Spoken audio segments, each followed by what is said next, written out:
shapes, changing the fill and stroke colors, and changing the color palettes. I'm going to start by making a basic rectangle. I'm going to click on that, click and drag, okay, and it makes a basic rectangle. We have here our fill and our stroke that deals with all of the individual rectangles or containers, if you will. If I open up my swatches panel, you'll notice there's a whole bunch of different colors here. My stroke and fill is also located on my swatches. If I switch it here, it switches over here. So now I have my stroke in the foreground, meaning that's what I'm going to be dealing with.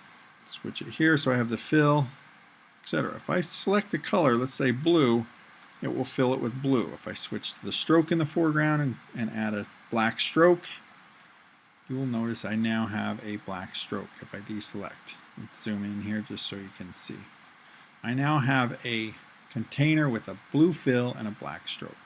That's how you make a basic shape. Now here is a rule that applies to all of the Adobe suite. If I am to draw a shape, for example a rectangle, I click and I drag. Let's say I want it to be constrained to a perfect square. If I try and eyeball it, it's just not going to work. I'm not going to get a perfect square. But if I hold the shift down, it will constrain it. See, I'm dragging like crazy out to the side and up and down, and I'm holding down my shift key, but it constrains it to perfect dimensions. If I let go, I now have a container that's a perfect square. I'm going to hold shift, click and drag, make another one. Shift, click and drag, make another one. You'll notice these little green arrows too, up and down as I draw. These are what's called smart guides, and it's based on geometry so that you can make sure your measurements are just right. Those drive me nuts because they pop up all over the place. So if they drive you nuts as well, you can always turn them off by going to your View, Guides, Smart Guides. I'm going to go ahead and turn them off so they don't drive me badly. Now if I select all of these squares, let's say that I want it to have the same fill and stroke as this square, I can click on my eyedropper tool with these all selected and click in here. You'll notice right now we have a stroke and a fill of none, but if I click inside this, it will give me the same stroke and fill as this box, which is a fill of blue and a stroke of black. So I have all these different rectangles here that I don't really need. I'm going to select them and delete them. Underneath your rectangle tool, you will notice that you have an ellipse tool. So I can draw a bunch of circles. If I wanted a perfect circle, the same rule applies. Hold shift and I can constrain it to a perfect circle. Now let's say I wanted to move it while I'm drawing it. Okay, I'm still holding shift down, but I'd like to move it to a different location before I let my mouse button go because I'm not sure that's exactly where I want to place my perfect circle. Still holding down the mouse button and the shift button to constrain it, I can hold down the space bar, which allows me to move it around. Now I'm still holding my mouse button, my shift button, and the space bar. Once I have, let's say I want to put it the center right on top of this rectangle. Once I have it where I want, I let go of my mouse button. Then I let go of the space and shift. Now I have a perfect circle placed right here. Okay, so let's say I want to draw another circle, but this time I want to create it from the center out. So if I click, you can notice that it's kind of creating a circle from the top left to the bottom right.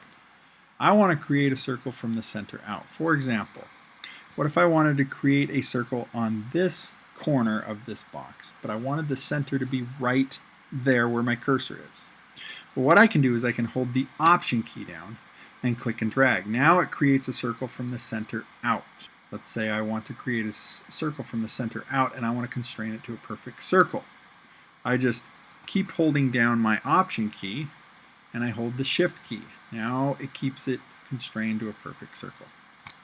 Okay.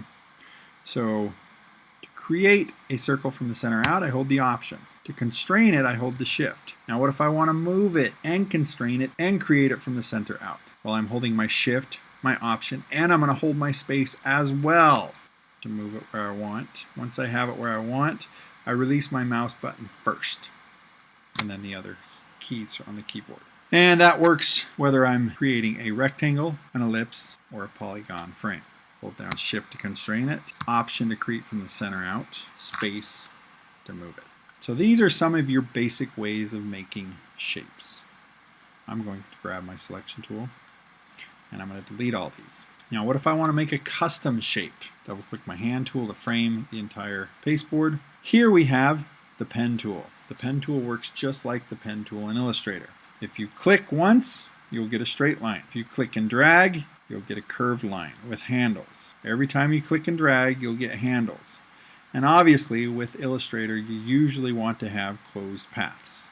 If I go over my beginning point, you'll notice my cursor creates this little tiny circle, meaning it's going to close a path. If I click and drag, it will give me a handle.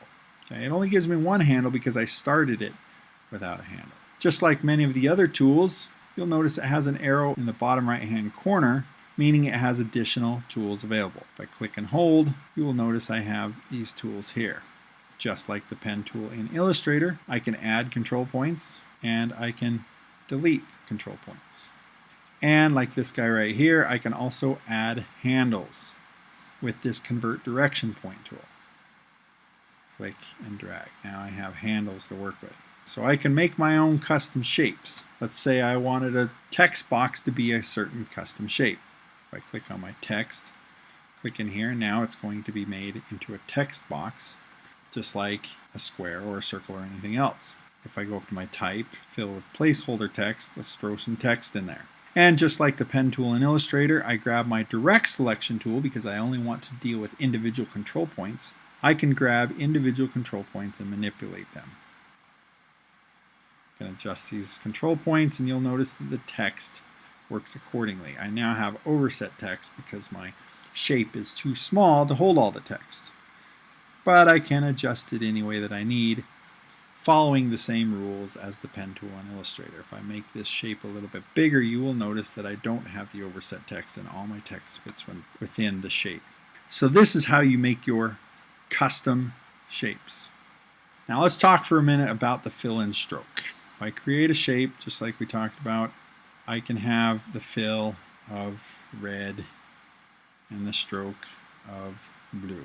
If I wanted to change the thickness of the stroke, I can select my shape, go under my stroke palette, and by default it's set at 1 point.